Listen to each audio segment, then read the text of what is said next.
Entonces, como yo les señalaba, la sesión de hoy, la sesión número 40, tenemos varios invitados, especialmente de ISP, Andit Yanamet. Hoy día nos acompaña Patricia Carmona, María Cecilia López, Verónica Vergara y Juan Roldán, y Joana Valderas, también de ISP, ¿ya? Ellos hoy día van a hacer una presentación respecto de lo que le habíamos solicitado, del estado de implementación y del tema de si ellos habían detectado que hubiese disminuido el registro de los medicamentos a raíz de esta modificación que existe en la ley al Código Sanitario, ¿ya? Para empezar la sesión voy a pasar la lista. Ustedes saben que esto es algo que tenemos que hacer para dejar constancia. Bernardino Fuentes, ¿no está? Camila Kirland, Felipe Tapia, Miriam Estivil, Presente. gracias. Carmen Elwin, Carlos Becerra, Presente. gracias. Pablo Vial, sí, sí está, lo vi. Juan Francisco Cabello, Presente. Gloria Ramírez, Macarena Eriza y María Inés Romero. Presente. Gracias. Dice Bernardino que está tratando de entrar. Ya. Entonces, cuando se conecte lo damos como presente. Además de la presentación de ISP que nos va a hacer el día de hoy, vamos a dejar unos minutitos a la Comisión de Ética, que hoy día nos quiere presentar en qué ha avanzado y cuáles son las líneas de trabajo que están tratando para así poder conocer cuál es el trabajo que ellos están realizando, ¿ya? Así que le voy a dar la palabra a María Cecilia, para que nos comenten desde ISP. Hola, muy buenos días a todos y todas. Joan, preliminarmente habíamos conversado con Patricia, Verónica y Juan, si es que partía primero Anamet y después seguíamos Andida. Así que si Entonces quiere, perfecto. ya estábamos coordinados previamente. Súper, Así que les súper. dejo. Sí, yo voy a tomar brevemente la palabra, primero para agradecer esta invitación. Creo que esta es una tremenda oportunidad para poder dar a conocer cuál es el enfoque que nosotros le estamos dando a nuestro trabajo y poder de alguna manera reflejar cuál es el impacto que creemos que debiera estar causando, digamos, en todo el ámbito de la atención de los pacientes que se atienden bajo la ley Ricardo Soto. En ese sentido, como le habíamos hablado previamente, hicimos 3 breves presentaciones, una enfocada en el área de registros de biosimilares que va a exponer Patricia Carmona, luego en el tema de la farmacovigilancia de este tipo de productos y en general que va a exponer Verónica Vergara, y finalmente María Cecilia nos va a exponer toda la parte que tiene que ver con el registro y el control, ¿verdad?, de los dispositivos médicos que aclaremos de entrada que es un departamento diferente, pero que forma parte del Instituto de Salud Pública, por supuesto, y de las acciones de control de los productos de interés sanitario que están disponibles en el mercado de nuestro país. Así que, Patricia, te doy a ti primero la palabra para que nos puedas hacer la presentación respecto de los productos biosimilares, por favor. Adelante. Ok, muy buen día. Si me permiten, es que tú hiciste una pregunta, Joan, de si habían disminuido los registros después de qué modificación. Lo que pasa es que una de las cosas que salió dentro de la Comisión Ciudadana de Vigilancia y Control tiene que ver con que la ley Ricardo Soto en una de sus modificaciones indica el estudio en seres humanos, la investigación en seres humanos. Entonces, desde la Comisión señalan que esta modificación pudiese generar una disminución en la cantidad de registros que se quisieran hacer en Chile debido a que hay menos investigación de fármacos en seres humanos. Entonces, esa era una de las preguntas que teníamos. Bueno, primero te cuento que a la fecha no hay reducción de registros. yo diría que incluso la ley Ricardo Soto al menos vino a contribuir a que se registren productos que antes no se registraban, porque Chile es un país que tiene una pequeña población, entonces comercialmente puede ser muy poco interesante para algunas compañías farmacéuticas registrar para vender unas pocas unidades, que además como cada autoridad establece sus propias condiciones, significa hacer un rotulado para Chile, un folleto interno para Chile, y a veces eso no era comercialmente disponible, sobre todo para enfermedades raras, en que iba a haber muy pocos pacientes, y además cuántos de esos pacientes iban a poder pagar ese medicamento. Como la ley de Ricardo Soto asegura la compra de esos medicamentos, sí se empezaron a registrar hace unos años esta parte, estos productos muy caros para enfermedades raras. Y bueno, la mayoría de los estudios de los productos innovadores, el desarrollo, toda la investigación se hace fuera, y Chile es uno más de los países donde se hacen los estudios clínicos, así es que no ha tenido impacto en ese sentido. Bueno, voy a poner entonces la presentación de biosimilares. Espero haber sido capaz de enfocarlo a lo que se necesita, si no, bueno, ahí me harán las preguntas.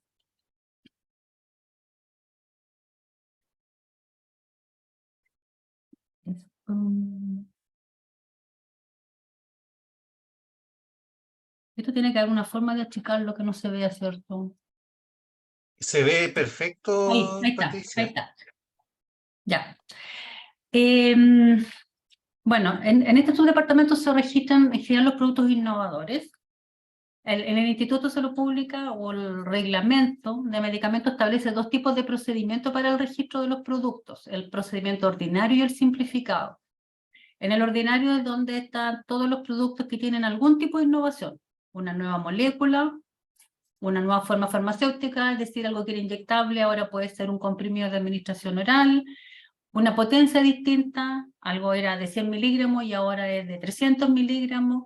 Bueno, y dentro de eso están los productos biológicos, es decir, todos los productos biológicos tienen que pasar por procedimiento ordinario, cuya principal diferencia de este procedimiento ordinario respecto del simplificado es que como en esto siempre hay una innovación, tienen sus respectivos estudios clínicos, que es lo que en simplificado el estudio clínico que hay es el estudio de bioequivalencia, ¿ok?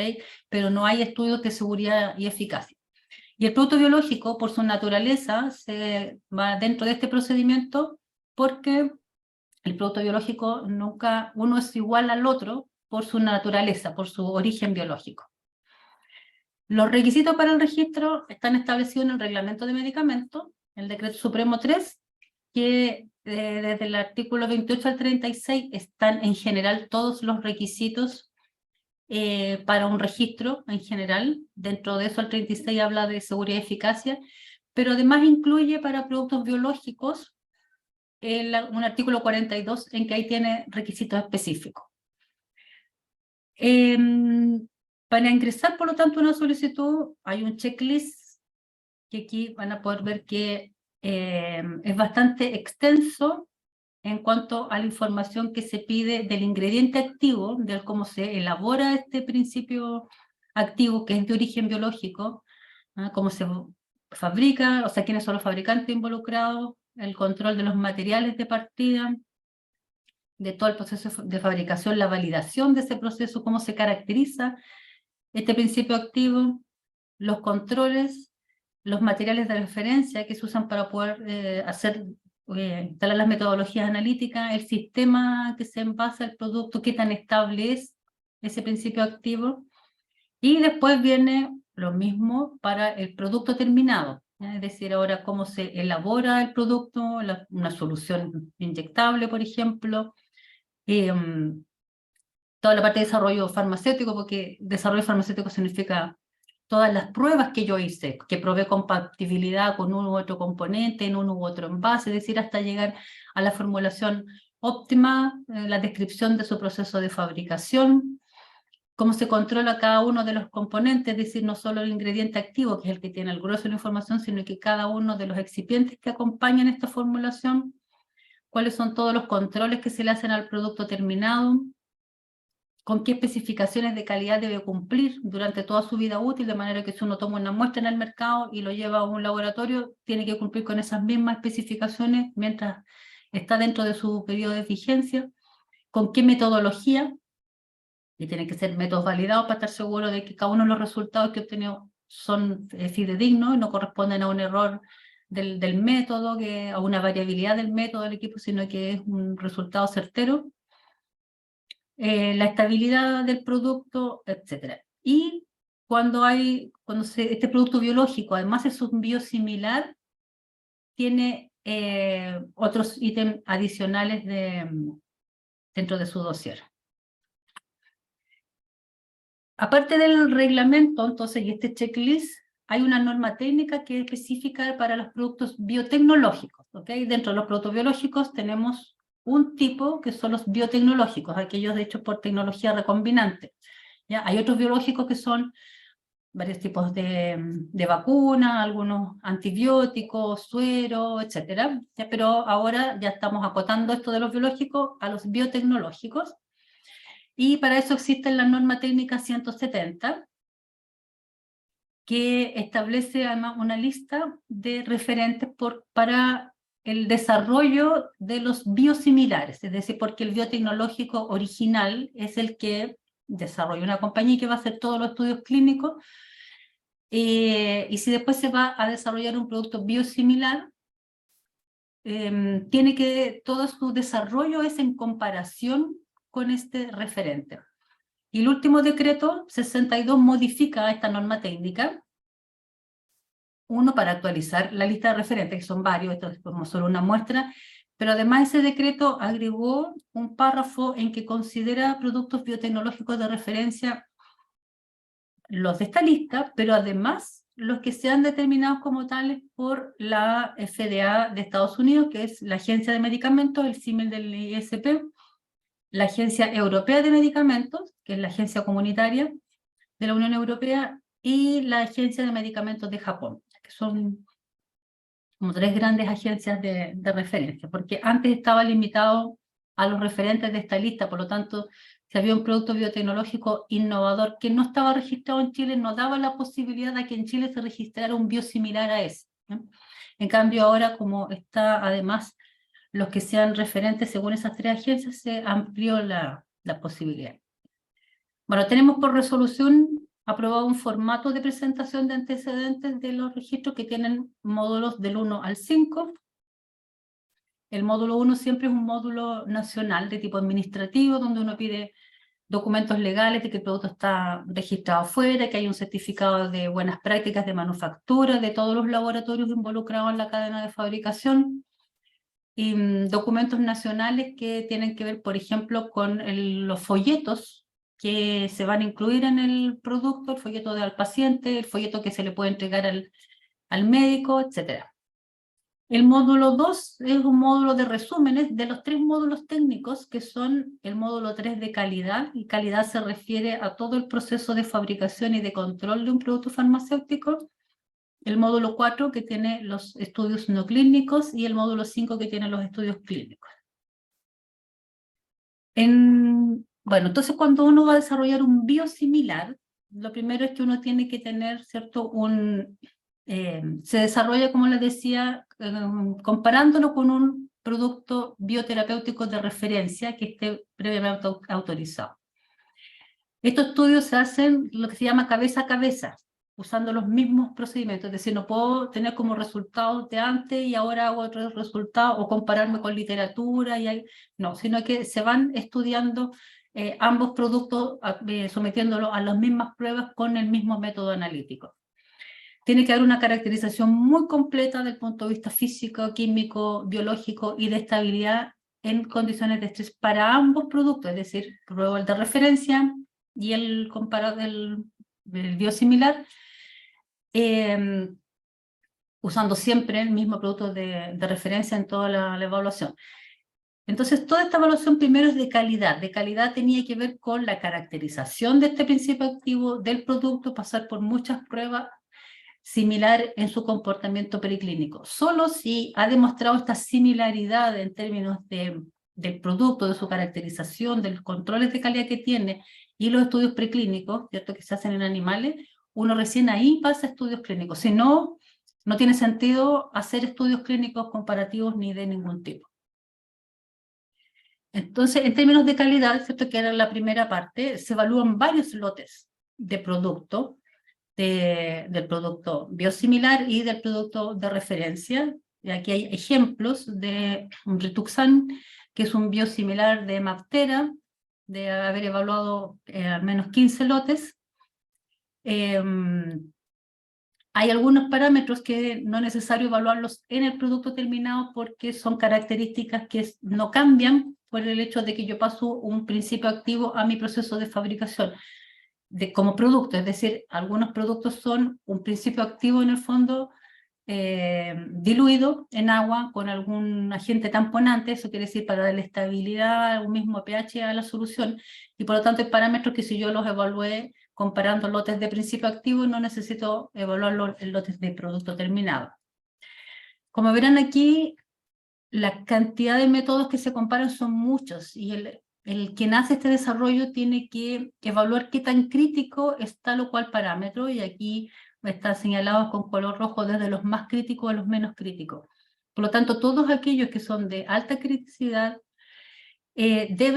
son métodos que deben ser evaluados en varios lotes del producto biosimilar que se está desarrollando y el producto de referencia.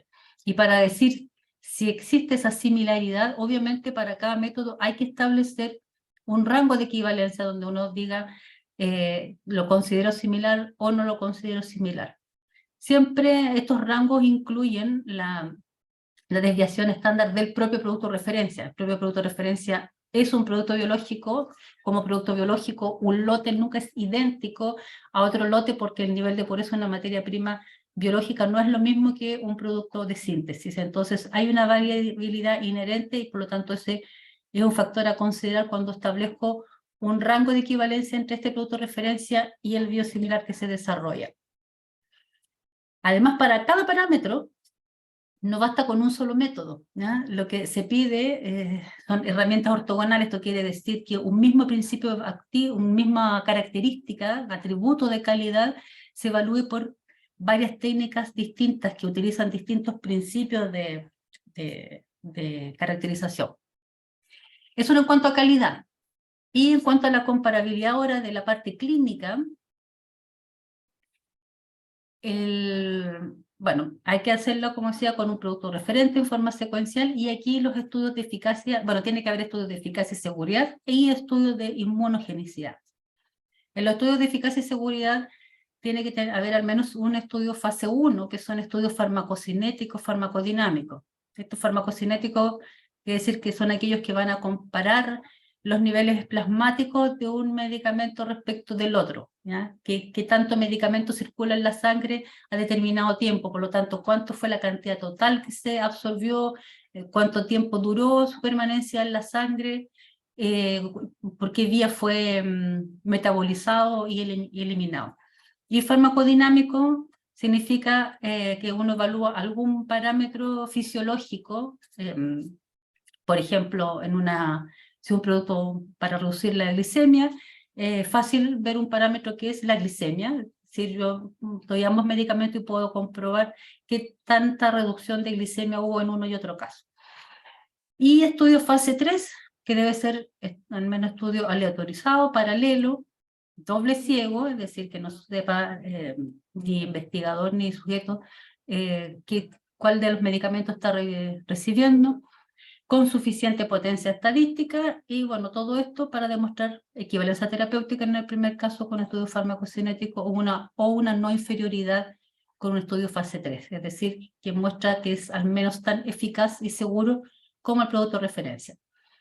Pero aparte de los estudios de eficacia y seguridad, evaluamos estudios de inmunogenicidad que también deben ser comparativos con el producto de referencia, donde se busca con qué frecuencia y qué tipo de anticuerpos se generan, porque como producto biológico que es uno, siempre que un organismo biológico, un ser humano, un animal, recibe un producto biológico que no es propio, lo va a rechazar y va a generar una cierta cantidad de anticuerpos. Entonces, por eso los estudios de inmunogenicidad son importantísimos en los productos biológicos y es parte de lo que se debe evaluar también en forma comparativa. No quiere pasar al otro. Ahí sí. Bueno, esto es un poco un detalle más de lo anterior, nomás en cuanto a los estudios farmacocinéticos y farmacodinámicos, que deben ser comparativos con el referente, es decir, comparo su comportamiento en la circulación sistémica y además algún parámetro fisiológico con el referente. Los estudios pueden ser cruzados o paralelos, ¿cierto? Cruzados quiere decir que administro a un grupo de sujetos uno y al otro grupo el otro producto, y después cambio el producto que administro a cada grupo. Paralelo significa que administro al grupo una cantidad, o sea, un determinado producto y después de ese administro el otro. Puede ser en sujetos sanos o pacientes, siempre estos son criterios que dependen del tipo de acción que hace el producto.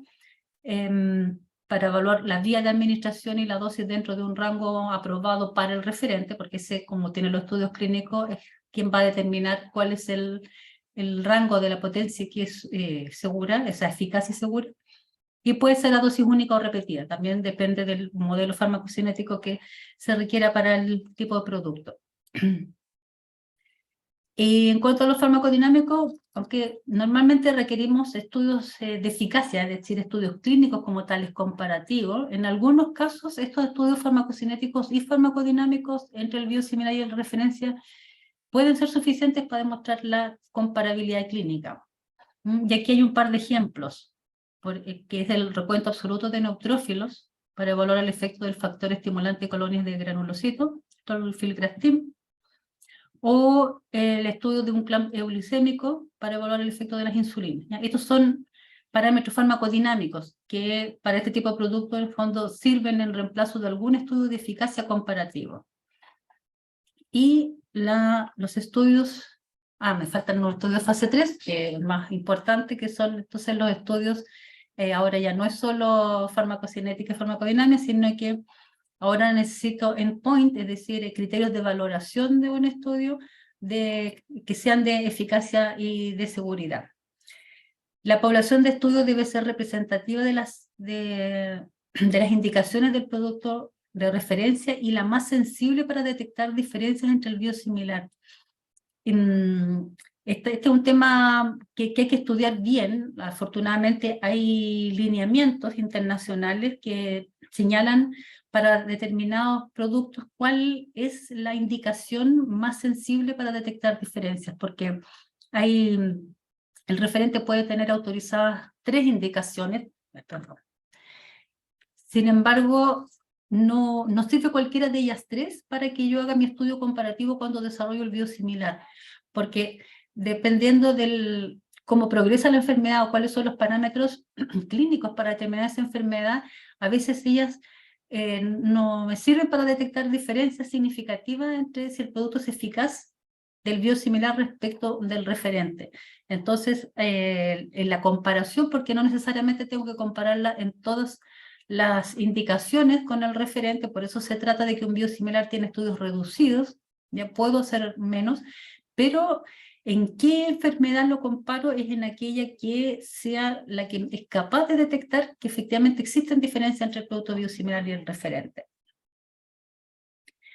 Y los estudios de seguridad y inmunogenicidad, que en lo posible deben ser de 1 año de seguimiento. ¿Ya? Hay veces que presentan con 6 meses, nosotros exigimos que se presente el año para evaluar también en forma comparativa que el tipo de anticuerpos que se generan con el biosimilar y el referente sean similares, ¿ya? En frecuencia y tipo, porque podrían generar distintos tipos de anticuerpos, y eso significa que están ejerciendo una actividad en el ser humano distinta, ¿no? Por lo tanto es necesario identificar los anticuerpos.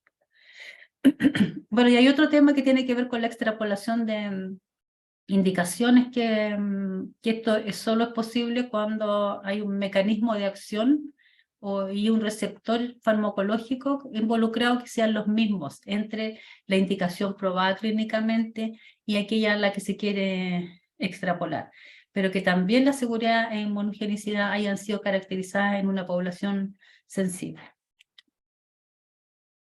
Bueno, eso es como la parte técnica, y finalmente como parte de nuestro procedimiento, esto es contarles que hay una evaluación de de los aspectos de calidad, aspectos legales, de la evaluación técnica que hace el evaluador de acá, el informe de seguridad y eficacia. Cuando están todos esos informes, entonces estas solicitudes van a un grupo de trabajo o a una comisión de evaluación que hacen una recomendación o de aprobar o de requerir nuevos antecedentes. Si algo se ve como insuficiente, no bien respaldado, se pide, se vuelve a evaluar y después de una segunda evaluación ya se decide si se registra o se deniega. Esta es parte de algunas de las sesiones que se levanta acta, que se publican en la página del ISP con la decisión final y se emite la resolución de registro. Bueno, esto es para, les puedo mandar la presentación, pero para que vean que aparte de nuestra regulación, que era la norma técnica, o sea, el reglamento y la norma técnica 170,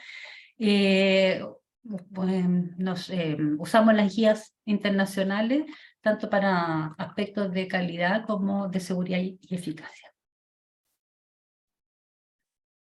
Muchas gracias, Patricia. Yo propongo que sigamos inmediatamente con las otras presentaciones y luego hacemos el espacio de preguntas, Joan, ¿te parece?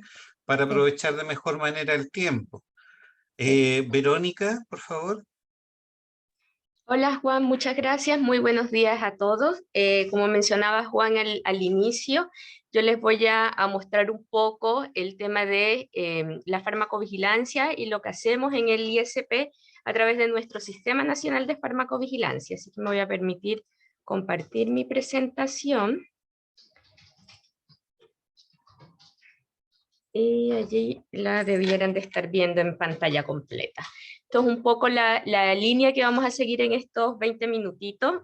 Vamos a mirar un par de diapositivas en relación al concepto de seguridad de medicamentos y por qué se da la cabida a este seguimiento o a esta evaluación de los medicamentos una vez están registrados y se están comercializando. Lo que hacemos dentro del Sistema Nacional de Farmacovigilancia. Brevemente vamos a ver cómo es el procedimiento de gestión de las notificaciones que recibimos, ¿cierto?, en el Instituto de Salud Pública de las notificaciones de sospecha de reacciones adversas a medicamentos, cómo es el proceso de evaluación de esa información y de otras fuentes de información que tenemos en cuenta para finalmente llegar a la toma de una decisión que va en pro de resguardar la seguridad de los medicamentos. Y finalmente, algo chiquitito de un sistema de vigilancia integrada que está funcionando desde noviembre del año pasado. Entonces, como parte de este concepto del por qué nace la farmacovigilancia, por qué debemos hacer farmacovigilancia, es necesario tener en cuenta estas premisas que ven ustedes en sus láminas, y tenemos que partir de que todo medicamento, ¿cierto?, tiene el potencial de provocar algún daño, algún efecto adverso en la persona que lo utiliza. Muchos de estos riesgos, muchos de estos eventos adversos se conocen en el marco de los estudios clínicos que Patricia explicaba hace un momento, pero la gran mayoría de ellos los vamos a conocer cuando el producto es registrado y es utilizado de forma masiva y en unas condiciones diferentes a las cuales fue estudiado.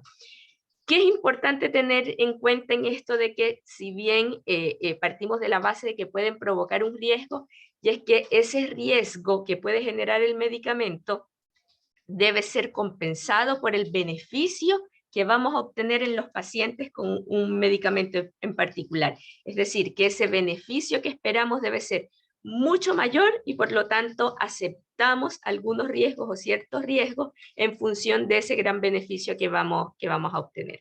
Y también tenemos que tener en cuenta que esta relación beneficio-riesgo depende, por un lado, por la naturaleza del medicamento, son riesgos intrínsecos que se pueden presentar dentro de los pacientes o las personas que lo consumen, pero también dependen en pequeña proporción, ¿cierto?, de algunas condiciones que pueden tener los pacientes en particular, pero también dependen de las condiciones de uso que se le puedan dar a estos medicamentos. Entonces, con toda esta información que vamos recopilando desde el estudio clínico hasta la información que se recopila a través de los sistemas de farmacovigilancia, podemos tomar ciertas decisiones en relación al uso cierto del medicamento y fundamentalmente en cómo prevenir ciertos riesgos para evitar que lleguen a los pacientes o para minimizarlos, si sabemos que de todas formas algunos de estos riesgos pueden alcanzarlo. No me voy a detener mucho acá, esto lo mencionó Patricia en su presentación, este es el esquema para el cual pasan los medicamentos, todos los medicamentos en la fase de desarrollo para obtener su registro sanitario. Voy a hacer un poco más de énfasis acá donde dice autoridad reguladora. Luego que el titular de registro sanitario pretende registrar ante este instituto un medicamento, ha tenido que pasar por todas estas fases de los estudios clínicos. Hay algunos estudios clínicos que en su fase 2 y fase 3 se realizan en nuestro país, hay otros que no necesariamente se realizan en Chile, pero eso no es un impedimento para optar por el registro sanitario. Luego de todo este proceso riguroso que mencionó Patricia, en el cual se evalúan todos los antecedentes y se otorga un registro sanitario, y ya una vez que este medicamento está en el mercado y está siendo utilizado por una población quizás mucho mayor a la que fue evaluada en los estudios clínicos y en ciertas condiciones reales de uso que distan bastante de estas condiciones controladas en los estudios clínicos, ahí es en donde cobra valor y una función y un papel fundamental la farmacovigilancia. Y ahí es en donde nos dedicamos a seguir a vigilar este medicamento en el mercado para poder identificar reacciones adversas que no se detectaron en los estudios clínicos, quizás para detectar aumentos de frecuencia de las reacciones adversas que ya se conocen y sobre todo poder identificar patrones de uso o patrones de riesgo que nos permitan identificar o implementar medidas tendientes a minimizar o evitar estos riesgos en la población. Dicho esto, el Instituto de Salud Pública, a través del Subdepartamento de Farmacovigilancia, coordina el Programa Nacional de Farmacovigilancia. Y este programa tiene como propósito el poder identificar y analizar todos estos efectos adversos que ocurren con el uso del medicamento. Evaluar esta información más otra información emergente que puede surgir en relación a los medicamentos, que más adelante vamos a detallarle un poquito, y una vez evalúa esta información, poder detectar o poder proponer medidas oportunas para mitigar estos riesgos y para que se dé un uso adecuado de los medicamentos. ¿Quiénes forman parte de este sistema, este Programa Nacional de Farmacovigilancia? El Instituto de Salud Pública, quienes realiza las actividades de coordinación, pero también hay un llamado normativo hacia los centros asistenciales, las farmacias comunitarias, los programas ministeriales, los profesionales de la salud como tal, los titulares de registro sanitario, y no podemos perder de vista que el foco o el objetivo principal de todo este trabajo que realizamos es la población, para asegurar que la población reciba medicamentos no solo seguros, no solo de calidad y eficacia, sino también de que sean seguros. El paciente desde noviembre del año pasado, la población además tiene un papel fundamental en la notificación de las reacciones adversas que vamos a ver más adelante. No me voy a detener acá, simplemente mencionar que hay una base normativa que avala, ¿cierto? Y que da responsabilidades y obligaciones a cada uno de los actores que hacen parte de este sistema. Esa base normativa parte del Código Sanitario y tiene la bajada en decretos, normas técnicas y otro tipo de normativas, como son resoluciones instructivas, y que ese marco legal, como les decía, establece responsabilidades, funciones y actividades que deben, o que hace bien, que están obligados a implementar cada uno de estos actores. Estas están aquí en la pantalla, que después le vamos a enviar esta presentación para no detenerme en esto. ¿Qué hacemos nosotros en el Instituto de Salud Pública cuando recibimos una notificación de reacción adversa? Lo primero es mencionar que tenemos diversas fuentes de información de las notificaciones, partiendo por los pacientes, como les decía que desde noviembre del año pasado se abre esta venta de notificación, los centros asistenciales, la industria farmacéutica y los profesionales de la salud. Toda esa información es recibida y recepcionada en una base de datos nacional que se hacen ejercicios o actividades de validación de esa información, ¿cierto? Para corroborar, para validar dicha información, pero además de tener esta información en la base de datos, hay unos procesos de análisis y evaluación de esa información que se conjugan no solo la notificación individual, sino también otro tipo de información como la que emiten otras autoridades de medicamentos a nivel internacional, como la misma FDA de Estados Unidos, la autoridad de la Unión Europea, entre otras. Hay información que proviene de los mismos titulares de registro sanitario, como son los informes periódicos de seguridad y los planes de manejo de riesgo, que tienen, el primero tiene todo el historial, es toda la hoja de vida de seguridad de un producto, y el plan de manejo de riesgo identifica los riesgos ciertos que puede generar este producto y las acciones que se deben implementar para mitigarlo. El análisis de esta información se hace además con el apoyo de un comité de expertos externos y puede resultar en diferentes, digamos, en diferentes productos. La detección de señales, que es el identificar nuevas reacciones adversas que no están descritas en el folleto de ese medicamento, que no fueron descritas o identificadas en los estudios clínicos. Pueden haber retroalimentaciones individuales y colectivas, que es la medida que más realizamos en el instituto, es decir, realizar notas informativas, boletines dirigidos principalmente a profesionales de la salud. Las notas informativas van dirigidas tanto a profesionales como a la comunidad en general. Y la más, una de las más potentes de todas, que es el establecer cambios en la información con la que fue registrada este producto a nivel regulatorio y básicamente a nivel de la información de seguridad, ya sea para incluir nuevas reacciones adversas o modificar contraindicaciones o advertencias. Si le hacemos un zoom a esta parte de la evaluación de riesgo de las notificaciones, como lo tenemos en la pantalla, vamos a encontrar esto, vamos a encontrar que con nuestra base de datos de notificación espontánea, más la información procedente de otra fuente, como les decía, otras autoridades reguladoras, los titulares de registro sanitario o la literatura, se evalúa en su conjunto para determinar y concluir si el riesgo que estamos evaluando, si esa situación que estamos evaluando requiere que se tome una medida. La medida, como les decía, puede ser regulatoria, que es modificar las condiciones de registro sanitario. Aquí hay una foto. Esto se materializa en un acto administrativo, que es una resolución en la que se le exige a todos los titulares, por ejemplo, actualizar los folletos de información tanto al paciente como al profesional. Y además tenemos las medidas informativas, que van de la mano de las notas informativas dirigidas a profesionales y usuarios que están disponibles en la página web, o aquellas medidas que son las de comunicar a través de los boletines o algunas comunicaciones directas a centros asistenciales o titulares de registro sanitario. Dentro de las medidas regulatorias también están, además de modificar las condiciones del folleto, el exigir o el requerir ciertos requisitos específicos especiales de farmacovigilancia, como son los planes de manejo de riesgo y los informes periódicos de seguridad. Esto enfocado a exigencias puntuales a los titulares del registro sanitario. Estos son ejemplos que les traía de productos que hoy día hacen parte del listado de medicamentos de la ley Ricarte-Soto.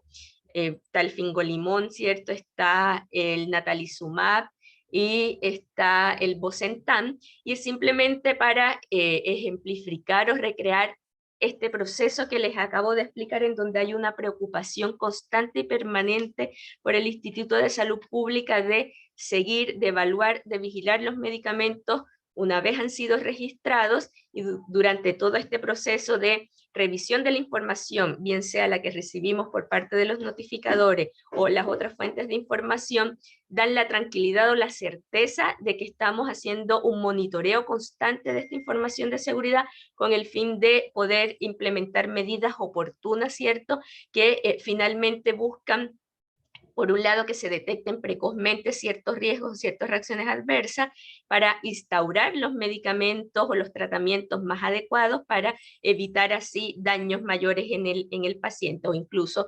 restringir en algunas ocasiones el uso puntual de estos medicamentos.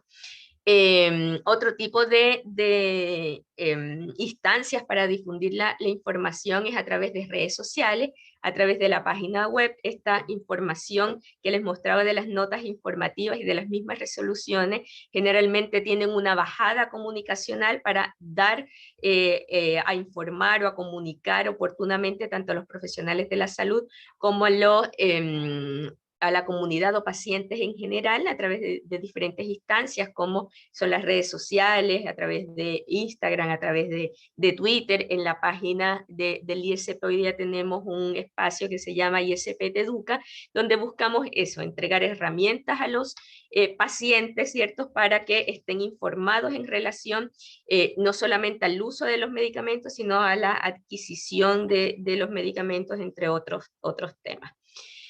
Esta es una evolución general de las notificaciones de sospecha de reacciones adversas y ESAVIS que hemos recibido desde que nace el programa de farmacovigilancia en 1995 hasta tiene corte 30 de junio. Ahí podemos ver algunos PIC representativos, algunos de ellos están marcados acá entre 2010 y 2011, que es cuando se publica el Decreto Supremo número 3, y en el 2011 cuando este entra en vigencia. De la mano de las actividades de capacitación y de difusión, vemos cómo va aumentando el reporte de reacciones adversas. Ahí estábamos en el orden de los 14.000, 12.000, más o menos hasta antes de pandemia. Ahí pensamos que ya teníamos una consolidación del sistema. Cuando llega la pandemia tenemos una baja, ya sabemos que las preocupaciones estaban dadas más en otro foco de la pandemia y los profesionales de la salud en el tratamiento de los pacientes que tenían COVID-19, pero vemos posteriormente un aumento que está netamente relacionado con la introducción de las vacunas COVID-19 como una herramienta de control de la pandemia, ¿cierto? Ahí podemos ver estos 2020-21, en donde teníamos las campañas de vacunación, y ahí ya vemos que vamos hacia una normalidad este año, hacia lo que generalmente se estaba notificando. En fin, para ir finalizando, como les decía, desde noviembre del año pasado, el Instituto pone a disposición un gran sistema de vigilancia, que es el Sistema de Vigilancia Integrada, que busca tener en un solo portal la notificación de reacciones adversas asociadas a medicamentos, de los eventos adversos asociados a las vacunas, que son los ESAVI, de los eventos adversos asociados a dispositivos médicos y las reacciones adversas asociadas a productos cosméticos. Hoy día los profesionales de la salud tienen abierto todo este pool de notificaciones que pueden realizar por el sistema, y los pacientes particularmente pueden notificar a través de este sistema las reacciones adversas asociadas a los medicamentos o aquellos eventos adversos asociados por las vacunas. Ahí si revisan los códigos de QR van a encontrar información del manual y tutoriales para realizar la notificación. Puntualmente en lo que tiene que ver con paciente, en este sistema puede notificar el paciente o un tercero en nombre del paciente, es decir, el papá o la mamá que quiere notificar una reacción adversa que presentó su hijo, o el hijo, hablando de adultos, que quiere presentar o notificar una reacción adversa que haya presentado uno de sus papás, por ejemplo. Es importante mencionar que estos casos se evalúan en su conjunto, ¿cierto? Se evalúan en un conjunto con el fin de identificar los riesgos asociados al uso de los productos, que no hay una retroalimentación individual a cada uno de los pacientes que notifican, dado que no es el objetivo del sistema de farmacovigilancia como tal, y hay un llamado puntual y particular a los pacientes que tienen que, de igual manera, visitar a un profesional médico para que pueda darle solución a su problema de salud, independiente de que se haga la notificación de esa reacción adversa o evento adverso a nuestro sistema de vigilancia integrada. Para finalizar, dejarles esta lámina para recordar que toda esta información está disponible en nuestra página web del Instituto de Salud Pública. En el link que tienen en sus pantallas encontrarán los diversos sistemas de notificación o vías de notificación que contamos, las notas informativas que vamos publicando constantemente, los boletines de farmacovigilancia, entre otros, información puntualmente dirigida a la comunidad, y la información del sistema de vigilancia integrada, donde están los diferentes manuales, tanto para notificar RAM y ESAVI, reacciones de cosméticos y tecnovigilancia, y lo propio tanto para profesionales de la salud como lo que aplica para los pacientes en general.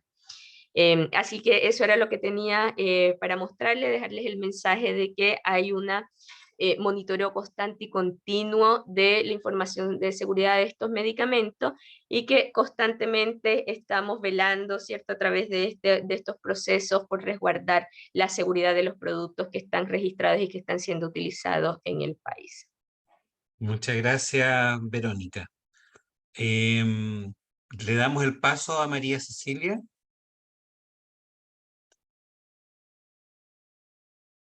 Gracias, Juan. Voy a colocar la versión presentador. Y hacemos el cambio aquí de los pantalla para que se vea bien. Ya. Ahí me confirman, por favor, que se ve bien. Ya. Bueno, continuando con la presentación de Patricia y Verónica, en esta instancia les voy a comentar brevemente sobre la situación actual de la regulación de dispositivos médicos, que la verdad presenta bastantes diferencias con el estado de desarrollo robusto que comentaron las colegas previamente. Y para comenzar esta presentación, comenzar recordando que nosotros como Instituto de Salud Pública, y considerando también aquellas 11 funciones esenciales de salud pública definidas para la región de las Américas, tenemos algunas de estas funciones que asumimos y que de alguna manera están en directa relación con la función y el rol que tenemos en materia, en este caso, regulatoria de dispositivos médicos. Si ustedes se fijan en esta presentación, la función esencial número 7 tiene relación con el asegurar el acceso y el uso racional tanto de medicamentos y otras tecnologías sanitarias, dentro de las cuales, por supuesto, se encuentran los dispositivos médicos, de manera que garanticemos su calidad, su seguridad y su eficacia. Y en ese sentido, es importante señalar que a través del Departamento de Agencia Nacional de Dispositivos Médicos, Innovación y Desarrollo, ANDID, estamos encargados de garantizar, por lo tanto, la seguridad y el desempeño de los dispositivos médicos, incluyendo aquellos de diagnóstico in vitro, a través de las diferentes acciones de control, fiscalización y vigilancia en todas las etapas de su ciclo de vida.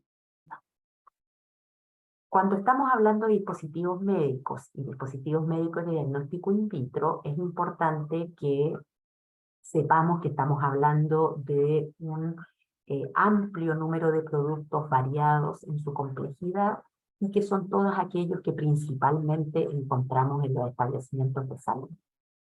Un dispositivo médico se refiere a todo instrumento, equipo, software o artículo que está destinado principalmente para ser utilizado en la prevención, en el diagnóstico, en el tratamiento y la rehabilitación o anticoncepción, y que no utiliza, a diferencia del mecanismo de acción de los medicamentos, un medio farmacológico, inmunológico, metabólico para realizar su función principal. Y en el caso de los dispositivos médicos de diagnóstico in vitro encontramos otro gran mundo de productos que principalmente están siendo utilizados para diagnosticar una enfermedad, un estado fisiológico, de alguna manera poder detectar una predisposición a una enfermedad. Y como ustedes pueden visualizar acá en las imágenes, estamos hablando de todos aquellos kits de diagnóstico que, por ejemplo, se utilizan para detectar el VIH, o como se usó principalmente en los años más arduos de la pandemia, un test para la detección de ya sea antígenos, anticuerpos de COVID-19. Y en relación a la ley Ricarte-Soto, también es importante recordar que aquellas prestaciones que también consideran estos tratamientos de alto costo, también se incluye la entrega para los pacientes, además de alimentos, de medicamentos, medicamentos, dispositivos médicos. Y eso es importante de considerar, que dentro de las patologías que actualmente se da cobertura a través de esta ley, por ejemplo, se incluyen dispositivos médicos tal como se señalan ahí, que se refieren a la bomba de insulina, el implante coclear, la silla de ruedas neurológica, también todos aquellos insumos que se les denomina comúnmente en el ámbito clínico, los apósitos, etc. Ya hay una amplia variedad de productos que actualmente están considerados dispositivos médicos y que por supuesto se utilizan para dar cobertura no solo a los pacientes de la ley Ricardo Soto, sino que también se incluyen en todos los programas de garantía para la población. Y en este sentido es importante destacar que en el ámbito de dispositivos médicos a nivel nacional tenemos una brecha importante que abordar. Actualmente no existe publicada ni una ley ni una normativa que nos permita regular el universo completo de dispositivos médicos y dispositivos médicos de diagnóstico in vitro que actualmente están disponibles para el uso de la población. En este momento, el Instituto de Salud Pública, dada la normativa vigente, solamente exige el registro sanitario, es decir, esta autorización previa a su comercialización para un número muy acotado de dispositivos médicos. Y en este sentido, como equipo enfocado en mejorar esta regulación y abordar de la manera más rápida posible esta brecha que estamos señalando, como instituto tenemos muy claro que es muy necesario contar con una legislación actualizada, que sea apropiada, que además incluya una estructura y procesos y recursos que permitan regular y controlar ya sea el ingreso, la fabricación, la comercialización, el correcto uso y funcionamiento de toda esta amplia gama de productos que actualmente se utilizan especialmente en establecimientos de salud. La ventana de oportunidad, como se señala acá en la lámina, para la regulación de este tipo de productos en Chile, se abre con la propuesta de modificación del Código Sanitario, que se conoce normalmente como Ley de Fármacos 2, pero que en su artículo 111 específicamente se refiere a todo lo relacionado con la regulación de dispositivos médicos. Y esta ley, como bien de algunos de ustedes saben, todavía se encuentra en proceso de promulgación en el Congreso.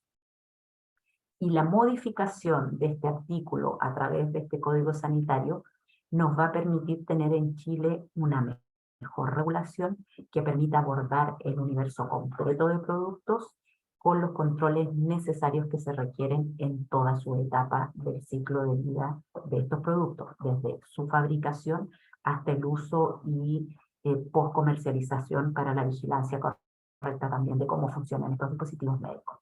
En este sentido, y de acuerdo a lo señalado anteriormente, la regulación nacional, por lo tanto, como pueden ver ustedes acá, nos permite exigir el registro, tal como lo señalé anteriormente, de un número acotado de productos, que ustedes pueden visualizar acá, que la verdad es que son de un riesgo bastante menor de muchos que están sin ningún tipo de control, como aquellos, por ejemplo, implantables,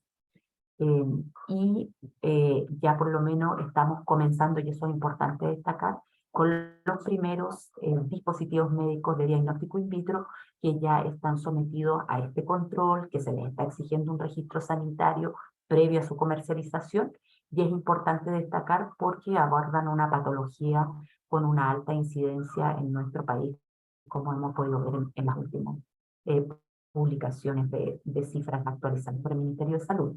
Y en ese sentido es importante destacar que ya este Instituto de Salud Pública está otorgando el registro sanitario para aquellas pruebas de autotesteo para VIH, y ya a partir del 31 de diciembre del presente año vamos a comenzar a otorgar el registro sanitario para aquellas pruebas de detección de VIH, pero que ya son de uso profesional.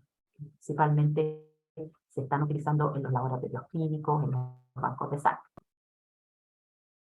Además de la exigencia de registro sanitario, que de alguna manera está definida para este número acotado de productos, También hay un control de la internación a través del certificado de destinación aduanera y la autorización de uso y disposición. Además, para estos productos se controla que sean almacenados en bodegas que sean autorizadas, ya sea previamente por el Ceremi y actualmente a partir del año 2014 por el Instituto de Salud Pública. También existe una vigilancia sanitaria y del postmercado que incluye algunas medidas de fiscalización y medidas sanitarias, y tal como lo señalaba Verónica anteriormente en su presentación, en el caso de dispositivos médicos, a diferencia de medicamentos, también se tiene en este caso un Sistema Nacional de Tecnovigilancia, que es el símil del Programa Nacional de Farmacovigilancia mencionado anteriormente, a través del cual también se reciben las notificaciones de eventos e incidentes adversos que ocurren con el uso de dispositivos médicos. También es importante destacar que con la regulación actual también hay una exigencia de verificación de conformidad de algunos kits de tamizaje que están siendo utilizados para el tamizaje serológico de donantes en los servicios de donación de sangre del país y para algunos agentes en particular, por ejemplo, aquellos kits que se están utilizando para la detección de la enfermedad de Chagas, la hepatitis B, hepatitis C, VIH, por ejemplo. ¿Ya? Y eso es importante también destacar que aquellos, a estas pruebas que ya cuentan con esta verificación de conformidad y que están aprobadas por el Instituto de Salud Pública, se encuentra un listado publicado en nuestra página web, que ahí se dispusieron también los enlaces correspondientes para las consultas que alguno pudiera surgir. Tal como les señalaba anteriormente, entonces en estos últimos años de alguna manera se ha ido avanzando con esta publicación del decreto número 41, el decreto 96, que considera una prórroga en la entrada en vigencia, y ya estamos abordando, como les señalaba anteriormente, entonces la exigencia de registro sanitario y todos los controles asociados para el autotest de VIH y aquellas pruebas de diagnóstico de VIH de uso profesional. Dado que nuestra regulación actualmente no nos permite tener una exigencia de registro sanitario o esta autorización de comercialización de todos los dispositivos médicos y dispositivos médicos de diagnóstico in vitro que actualmente están en el mercado, el Instituto de Salud Pública, a través de este departamento ANDID, tiene a disposición de los importadores, de los fabricantes, los distribuidores de estos productos en el mercado, una prestación denominada revisión de antecedentes que acompañan al dispositivo médico o el dispositivo médico de diagnóstico in vitro, y este certificado es solicitado de forma voluntaria, dado que la regulación no lo exige, para todos aquellos productos que en este momento no requieren de registro sanitario. Y es importante destacar que cuando el Instituto de Salud Pública otorga este certificado es porque se han revisado todos los antecedentes presentados por los usuarios que respaldan la calidad, la seguridad y la eficacia de los dispositivos médicos que a la fecha no se encuentran con un control obligatorio. Esta prestación se encuentra disponible, publicada en la página web. Se encuentra un formulario y un instructivo específico para aquellos productos que son considerados dispositivos médicos, pero también existe un formulario específico para aquellos dispositivos médicos que son de diagnóstico in vitro, que también tienen sus particularidades y por lo tanto algunos requisitos son diferentes. Ahora, nosotros en el escenario de que lamentablemente no podemos garantizar que todos los dispositivos médicos cuentan con registro sanitario, no obstante hemos ido de alguna manera trabajando y dando a conocer especialmente a aquellas personas, instituciones responsables de la adquisición y la compra de dispositivos médicos, ya sea para los programas ministeriales, para pacientes a través de la ley Ricarte-Soto. Hemos ido generando conciencia, difusión de documentos que de alguna manera, si bien es cierto, no nos permite exigir un registro sanitario por las limitaciones de la normativa vigente, sí hemos emitido documentos que hemos puesto a disposición de todos estos actores involucrados en la adquisición de dispositivos médicos que consideran recomendaciones generales sobre aquellos proveedores que están comercializando estos productos, recomendaciones específicas para aquellos productos que no cuentan con registro sanitario, aquellos productos que efectivamente requieren de registro sanitario, por ejemplo, aquellos productos que tienen una característica, son estériles, que también tienen ciertos requisitos específicos, algunas recomendaciones también relacionadas con todo lo que es el equipamiento médico, y también se consideran otras recomendaciones para implementar y hacer seguimiento relacionado con la adquisición y uso de estos dispositivos médicos, en lo que se incluye información respecto al sistema de trazabilidad que se recomienda debiera existir, y también la información relacionada con la notificación de estos eventos o incidentes adversos que pudieran ocurrir con el uso de dispositivos médicos, y esto debiera ser notificado al sistema de tecnovigilancia que coordina este departamento ANDI.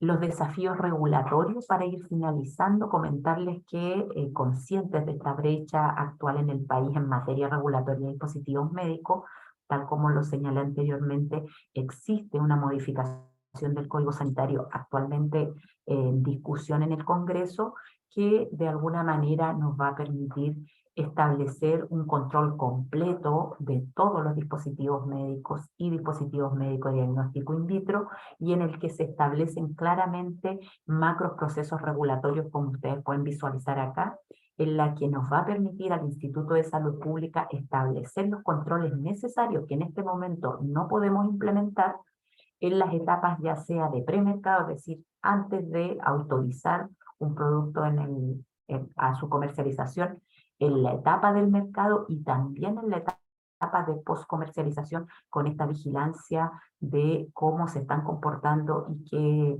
riesgo pudiera estar teniendo la población respecto al uso de estos productos.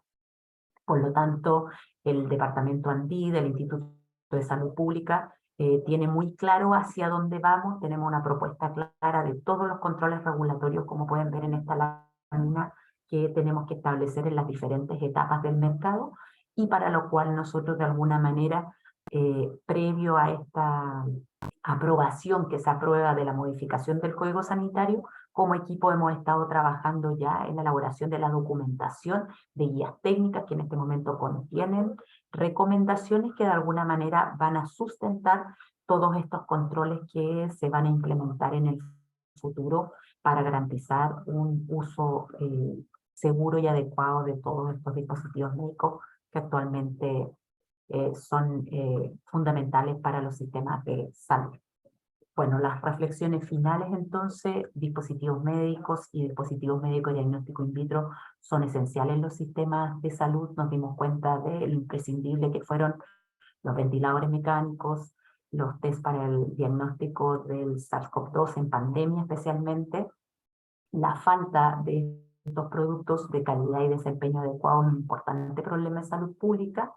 En Chile existen estas brechas regulatorias que comenté previamente, y en este contexto es de vital importancia el poder contar con una legislación apropiada, con una estructura, procesos y recursos que permitan controlar el gran universo de productos disponibles actualmente. Así que eso era lo que quería compartir con ustedes.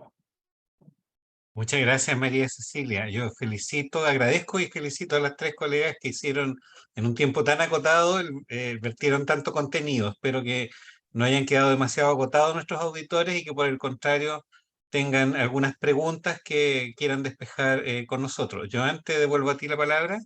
Sí, bueno, primero que nada darle las gracias, Juan, Patricia, Verónica, María Cecilia.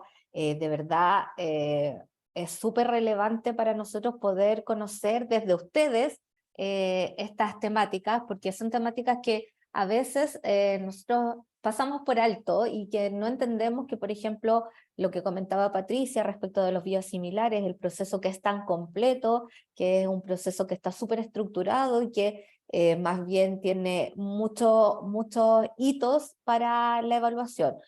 Yo le quería hacer unas preguntas, voy a hacer la primera en partir con esto y después voy a ir dando las palabras. Quería preguntarle a Patricia, específicamente, bueno, comentar algo que surge a raíz de la presentación de Patricia, y es que tiene que ver con que los biosimilares no están hechos por otros laboratorios que los mismos que realmente conocemos. Por ejemplo, hablábamos respecto de Enbrel, que el medicamento original está hecho por Pfizer, y ahora el biosimilar está hecho por Novartis. Entonces, son los mismos laboratorios que tienen una experiencia y unas plantas de manufactura que son realmente de primer nivel. No es que un biosimilar que es más barato lo hagan, no sé, en Timbuktu o en algún lugar donde no tengamos estas condiciones. Y entonces le quería preguntar a Patricia, ¿todos los biosimilares que se registran en Chile tienen que tener registro en la FDA o en la EMA o en alguna de estas agencias internacionales? Y lo otro es, ¿cuánto se demoran ustedes en todo el proceso de registro de un biosimilar? Porque tú nombraste muchas etapas y en realidad es como harta información. ¿Cuánto es el tiempo promedio en el registro? Bueno, no es requisito que los biosimilares estén registrados en alguna de esas agencias. Suelen estarlo, a nosotros nos ayuda mucho porque parte de la investigación que hacen los evaluadores acá es visitar la información que publican esa agencia. Entonces, bueno, acá tienen un nivel de expertise que llegan a algo bien profundo, en que dicen, no, esto lo vieron con FDA, no con EMA, por ejemplo, y EMA dijo tal cosa, como que ven toda la historia. Pero no, pueden estar registrados en cualquier otro país, por eso hacemos una evaluación completa. Nosotros no hacemos una discriminación, porque también nos dicen, pero ¿por qué se demoran tanto ustedes si basta con que esté registrado en FDA o EMA? Ok, si está registrado ahí, lo más probable es que el producto efectivamente sí cumpla con características de calidad, seguridad y eficacia, pero eso no significa que nosotros no las conozcamos. O sea, sería una irresponsabilidad nuestra decir, regístrese y que ese producto no haya pasado por nuestro conocimiento, por nuestras cabezas, que nosotros sepamos en qué consiste, cómo es elaborado, qué controles tiene, qué posibilidades hay de qué tipo de eventos adversos son esperables, y que después guardemos el registro, después cuando se genere alguien recién vayamos a mirar. No. O sea, si no, nosotros no estamos para eso, estamos efectivamente para que nosotros nos formemos la convicción y lo conozcamos y estemos preparados para responder cualquier pregunta después respecto al producto. Los productos pueden estar fabricados en plantas en China, en India, sí que son un poco eso las aprehensiones. En esos mismos países hay laboratorios farmacéuticos de distinto nivel. De hecho, muchas de las grandes transnacionales han instalado plantas ahí. Por eso es importante que nosotros evaluemos los antecedentes.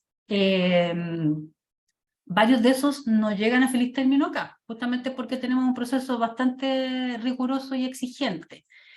Y lo otro es que, bueno, en el Asia, los países asiáticos están creciendo muchísimo, así que hay que mirarlos. O sea, por ejemplo, Corea, Singapur, aparte que tienen autoridades de medicamentos también de alto nivel, son estados que han invertido tal cantidad de recursos que sí están generando industria farmacéutica en productos biológicos de alto nivel, y esos productos están registrándose también en FDA y en EMA, ¿ya? Entonces, por eso lo que importa más que el origen es que realmente la información que se genera sea robusta y confiable. Y lo segundo, ¿cuánto nos demoramos?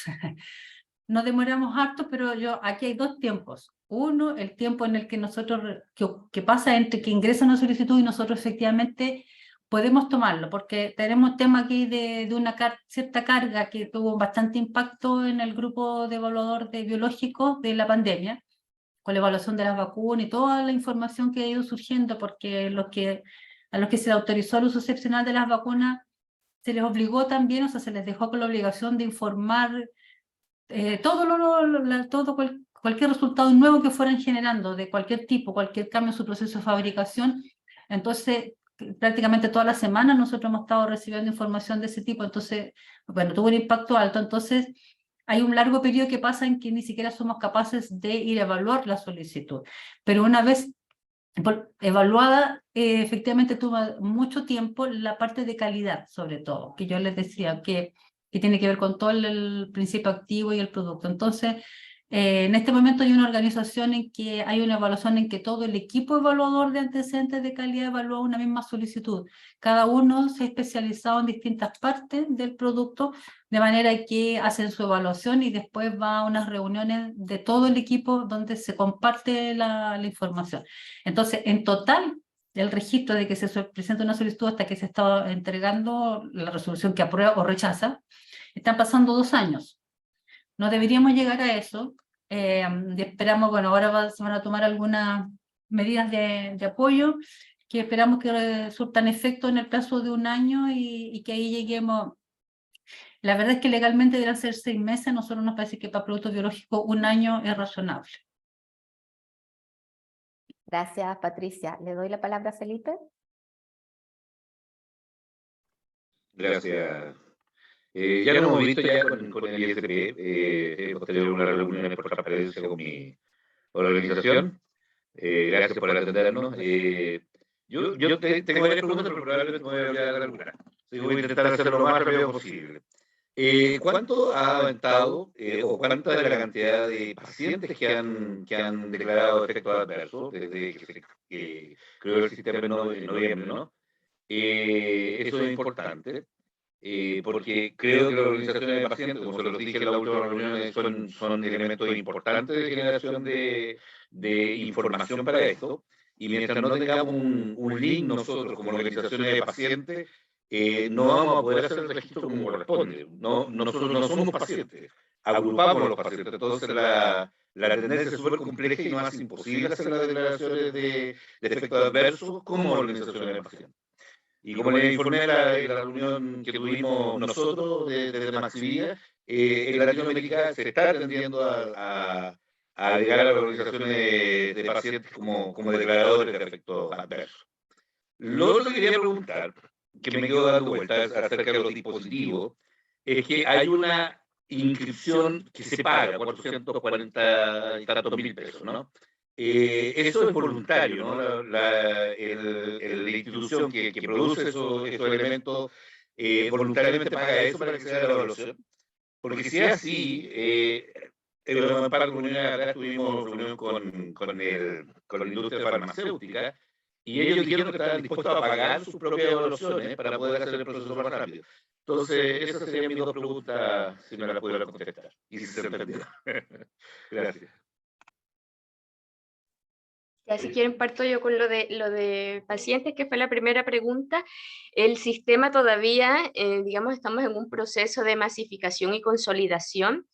A nivel de reacciones adversas a medicamentos, es un bajo número todavía el que hay de notificaciones si lo comparamos con el de vacunas. En vacunas tenemos muchas más notificaciones por parte del paciente y tiene que ver también con el contexto, ¿cierto? El contexto pandemia, vacunas de COVID-19 que generaron por los estudios, la ligereza, la autorización, bastante ruido en la comunidad en general, así que hay muchas más notificaciones por parte de vacunas y los ESAVIS que por parte de pacientes. Por eso mismo en este momento estamos incluso trabajando en una campaña de sensibilización y comunicación para llegar más a la comunidad, para dar a conocer más este sistema y dar una apertura mucho más grande a la notificación.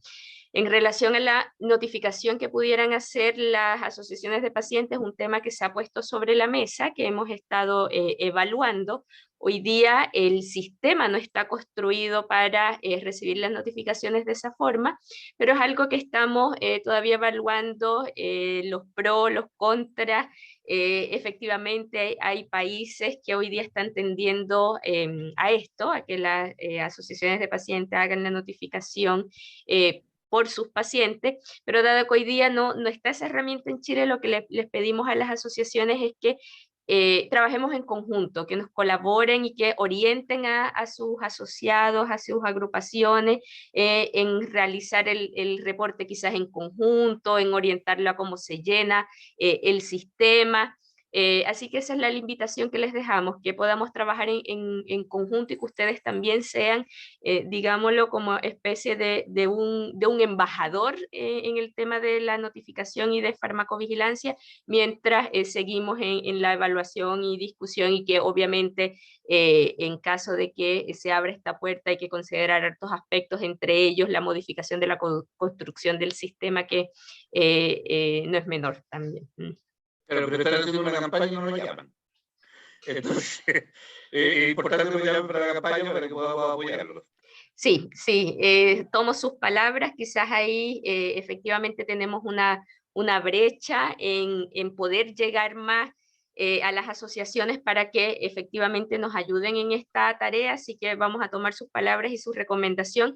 Apenas está en pañales, estamos levantando la información de lo que queremos realizar, pero vamos a tomar sus palabras para que nos ayuden y nos acompañen en esta campaña.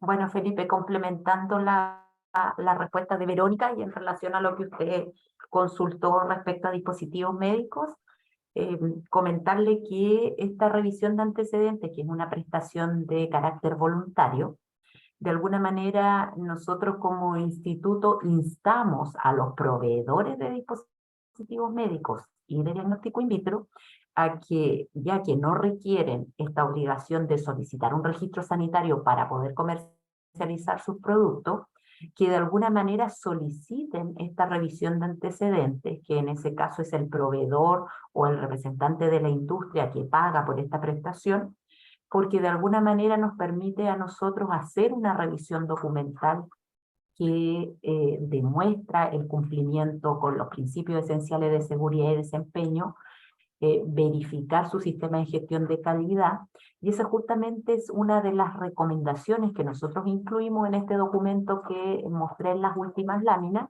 sobre la adquisición de dispositivos médicos. Entonces también el llamado para ustedes como actores importantes de esta cadena es que de alguna manera, dado que la industria, en este caso ya sea dispositivos médicos, muchas veces la industria farmacéutica que comercializa ambos productos, aun cuando no está obligada a solicitar el registro de productos por la limitación de la regulación actual, sí están llamados y ojalá hagan esta solicitud de revisión de antecedentes, porque de alguna manera también garantiza el cumplimiento de requisitos y obviamente también da la tranquilidad a aquellos pacientes que van a utilizar sus productos. Entonces también ahí nosotros tratamos de hacer este llamado, esta sensibilización a que efectivamente los proveedores soliciten esta prestación y que ustedes a lo mejor como beneficiarios también puedan de alguna manera exigirles que vayan dando cumplimiento aun cuando la regulación no lo exige. Muchas gracias. Jimena. Doctora Jimena, por ahí. Hola, muchas gracias. Estaba sacando el... Oye, yo quiero hacer una pregunta muy puntual y quizás mucho interés local nomás, pero es una pregunta frecuente que recibo de los investigadores. Entonces quería preguntarle a Patti que cuando en los ensayos clínicos que les presentan a ustedes los resultados, ¿existe alguna normativa de cuánto tiempo deben guardar los investigadores la información en que ustedes pudieran pedirle revisarla antes de que ellos pudieran eliminar las fichas de investigación o no? Siempre hay una confusión si es un tiempo después de terminado el ensayo clínico, si se debe asimilar a las fichas clínicas y 15 años, etcétera. O sea, yo creo que eso es un tema que a mí me interesa y no sé si existe una normativa de parte de ustedes al respecto. No lo tenemos así definido en realidad, sí. Es un tema que tenemos que solucionar. ¿Pero alguna recomendación intuitiva sí? O sea, ¿cuánto tiempo después de que ustedes puedan revisar los datos sería bueno que la gente tuviera a disposición para volver a ver los registros? Yo entendería que alrededor de 10, 15 años. El tema es cuando aquí pueda cambiar una organización. Y es lo que... Bueno, puede pasar también con la industria farmacéutica, que también tienen alguna obligación de mantener información. Entonces, si la CRO desaparece como tal en cierta cantidad de años, ahí es donde se puede dificultar el acceso a la información antigua, pues es quien se hace responsable cuando ya no existe la razón social. Entonces, en el fondo es mientras persiste, podemos ponerle un tiempo, pero cuando desaparece, ahí tenemos el problema. Pero eso es responsabilidad de la CRO o del investigador principal, Pati. Lo que pasa es que acá hay un titular de la autorización, el investigador principal no es el titular de la autorización del estudio clínico, o sea, él es un ente relevante obviamente en el estudio, pero no es quien tiene las obligaciones con el ISP, sino que es la CRO, digamos, el Centro de Investigación por Contrato, de quien se le graban, digamos, todas las obligaciones con el ISP. Ya, un tema a revisar. Gracias. Bernardino.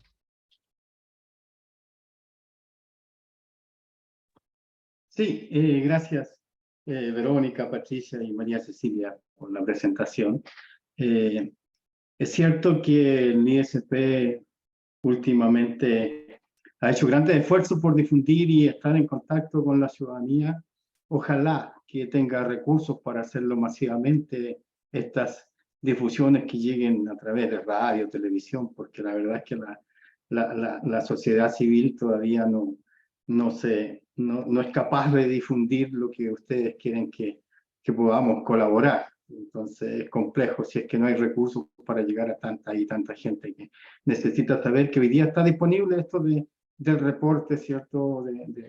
De reacciones adversas, que es muy importante porque siempre lo perseguimos, siempre tratamos de que las agrupaciones de pacientes, las personas pudieran reportar, que antes estaba solamente esto para los médicos profesionales de la salud. Es cierto de que también las agrupaciones de pacientes pueden reportar en el nombre de personas, de pacientes, lo pueden hacer, porque en eso quedamos, creo que cuando conversamos al respecto, que sí lo podían hacer las agrupaciones de pacientes en nombre de los usuarios, pero también es bueno avanzar en que las agrupaciones de pacientes algún día podamos hacer los reportes necesarios. Eso por un lado. Y yo quería preguntar, después de estos 2 largos años de revisar todos la información de los biosimilares, ¿cierto? Que es un plazo largo, muy extendido y seguramente muy estricto, ¿ustedes han encontrado algo que no está en regla o que los ha hecho rechazar alguna de estos registros que han sido ya registrados en la EMA o en la FDA? Sí, claro.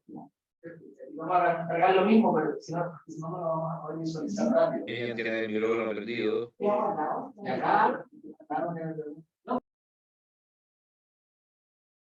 Eso no sé si me pueden responder a eso último que yo pregunté.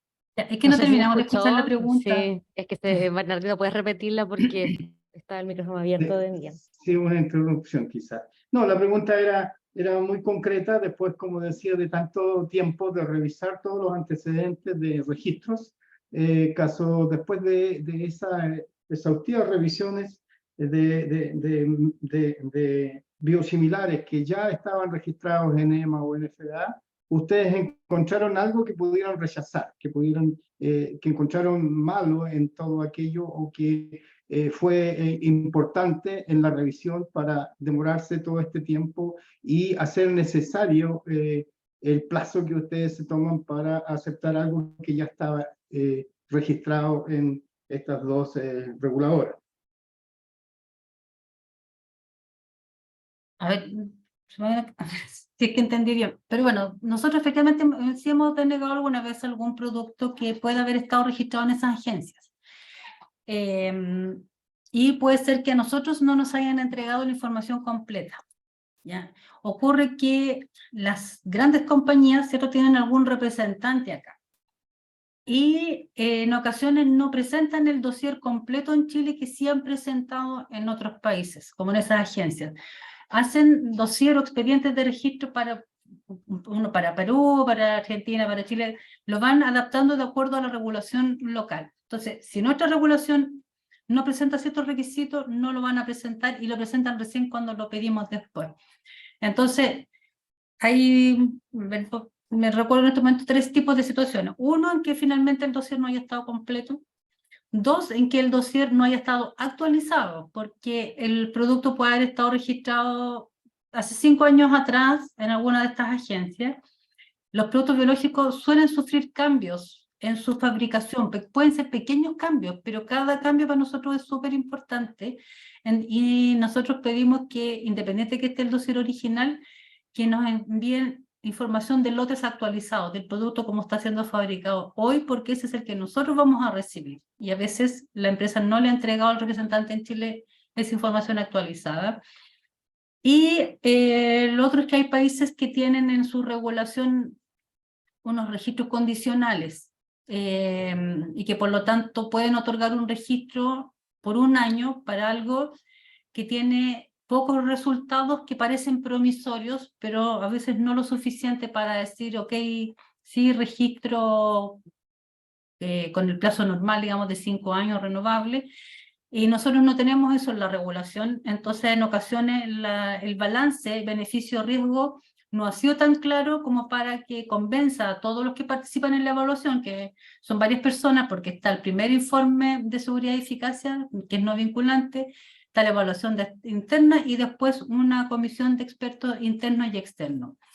Entonces, en el fondo tiene como que haber convencido a todos estos de que efectivamente ese balance es positivo, que el producto, porque todo producto farmacéutico, cualquier cosa que uno ingrese al organismo, ¿cierto?, que es ajeno, puede generar un efecto adverso, pero que los beneficios son mayores por sobre esos efectos adversos, y que de todas maneras va a generar beneficio a esa persona, a ese paciente. A veces eso no ha sido tan categórico, y a pesar de que está registrado en algunos países, aquí no está registrado, y preferimos esperar que, porque normalmente son productos que tienen estudios en curso, y que nos dicen el estudio termina el próximo año. Entonces decimos, ok, preséntalo entonces el próximo año, cuando ya no tenga un reporte provisional interino, sino que efectivamente estén los resultados concretos, que tal cual como fue diseñado el estudio clínico, y ahí vamos a estar más seguros de la decisión que tomemos, porque cuando nosotros registramos el producto ya es un registro de 5 años, independiente que siempre la autoridad va a tener la facultad de que si después hubiera cualquier problema lo podemos cancelar, digamos. Pero la idea no es estar aprobando para después cancelar, sino que ya registrar cuando efectivamente tenemos una convicción mucho más certera de que el producto, su balance, hace que diga nosotros si queremos que esta sea una alternativa más en nuestro país. Muchas gracias. Gloria, doctora Gloria.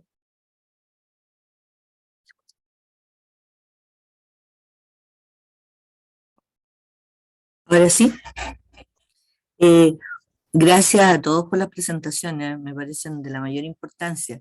Me quedo con la sensación de que en la presentación sobre dispositivos médicos, el último punto daba cuenta de lo que nos falta por hacer, de lo que hoy día hay en brechas. Sería muy interesante poderlas explicitar, porque deberíamos conciliar con los intereses de la Recarte Soto. Yo creo que de alguna manera podríamos colaborar en ello.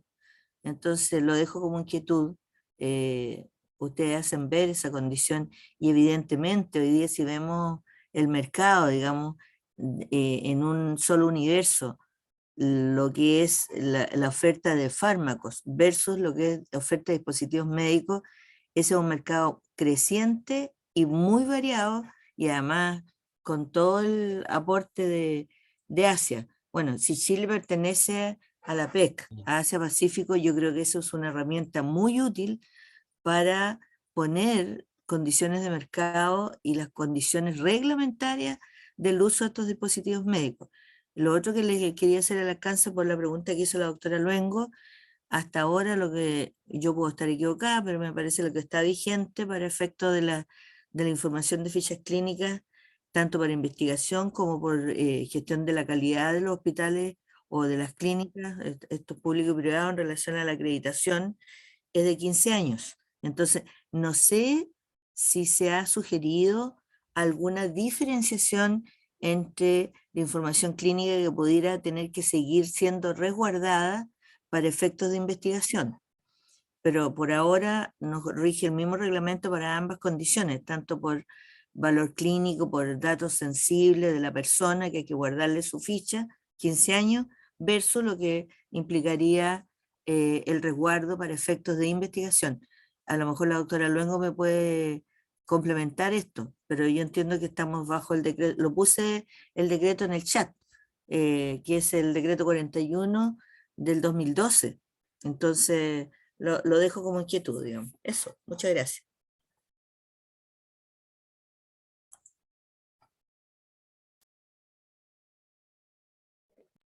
Doctor Cabello.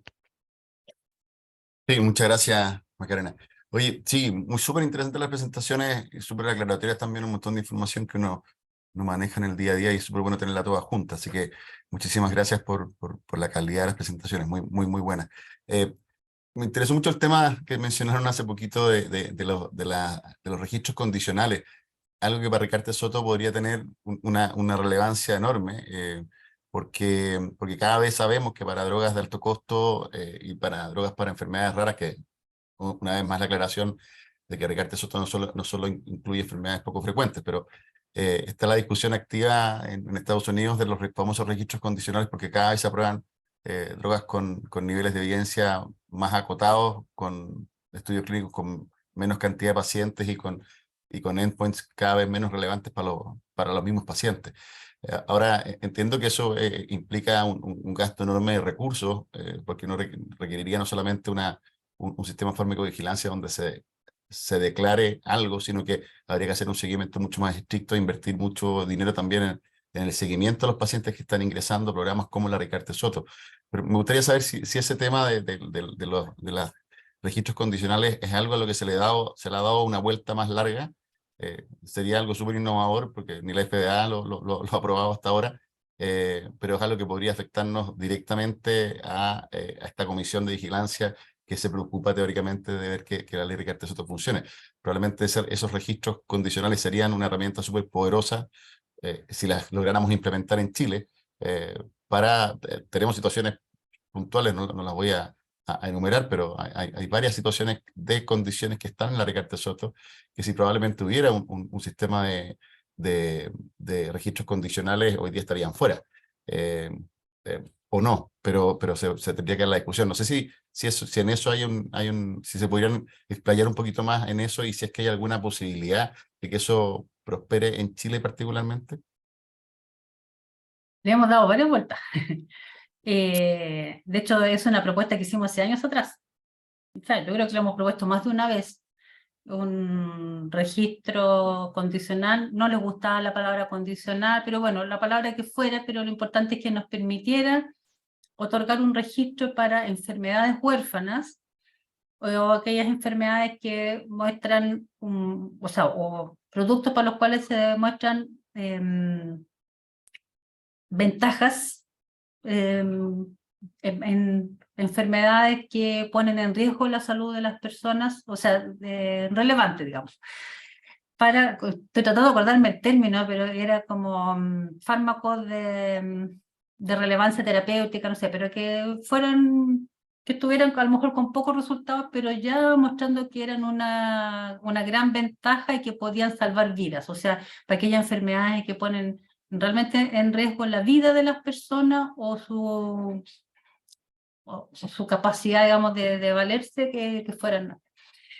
Pero, bueno, no han sido las prioridades, por lo visto, del ministerio. De todas maneras, nosotros desde el 2016 más o menos tenemos una resolución para el registro de drogas huérfanas, que era un poquito como escapándonos del decreto 3. Lo que pasa es que el decreto 3 dice que deben presentarse estudios fase 1, 2, 3. Entonces eso como que obligaba al instituto que no puedo registrar nada que no tenga estudios fase 3.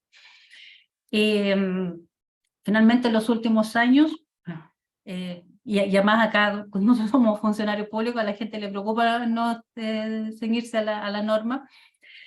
Finalmente lo que nosotros hacemos es una evaluación beneficio-riesgo.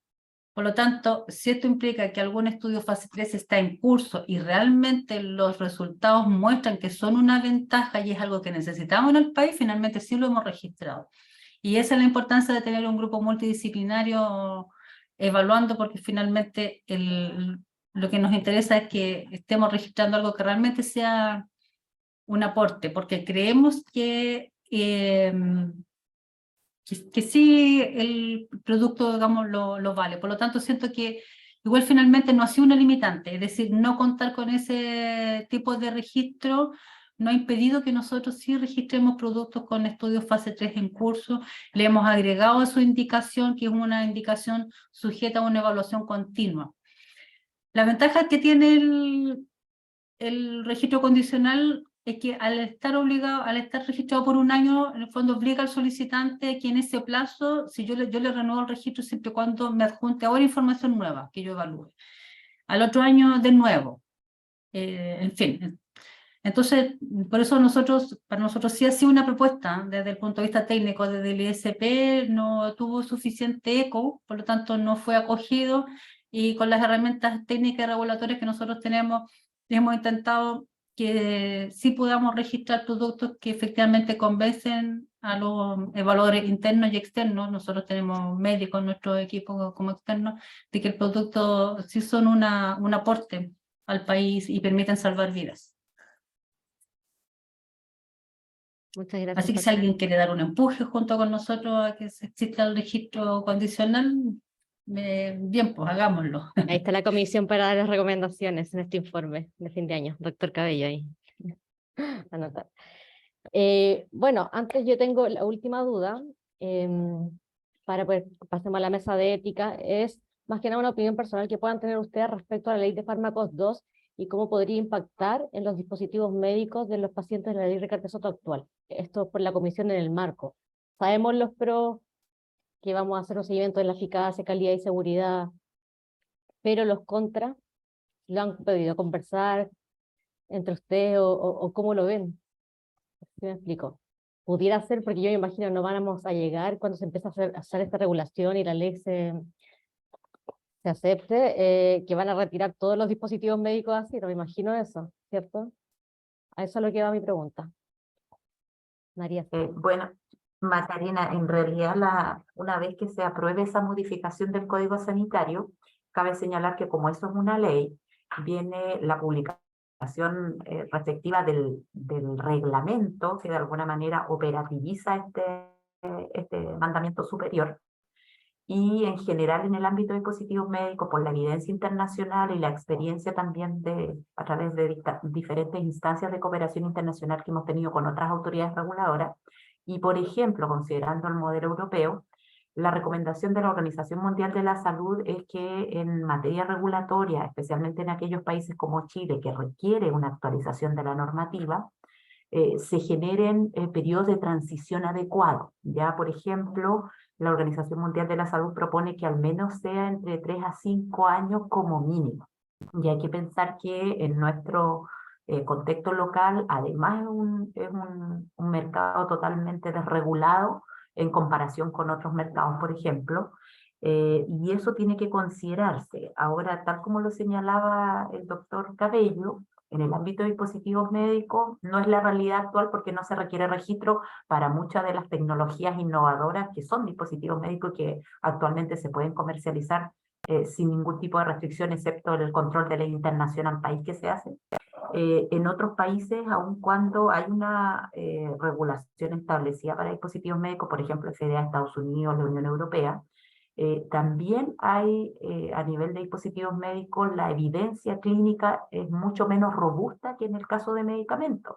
Y en ese sentido, algunas de las estrategias que ya existen es efectivamente lo que comentaba Patricia, el otorgar estas autorizaciones con el desarrollo de evidencia, como se le denomina en el caso de dispositivos médicos, o sea, condicionada a que en algunos años efectivamente se pueda completar la información necesaria, siempre con el balance obviamente de que esta nueva tecnología, la innovación, pueda de alguna manera también resolver algún tipo de problema de salud puntual de la población. Entonces, si en el ámbito de medicamentos se está haciendo, en dispositivos médicos es más porque la evidencia clínica, la investigación clínica es mucho más complicada, muchas veces es antiético, por ejemplo, en dispositivos médicos que son implantables.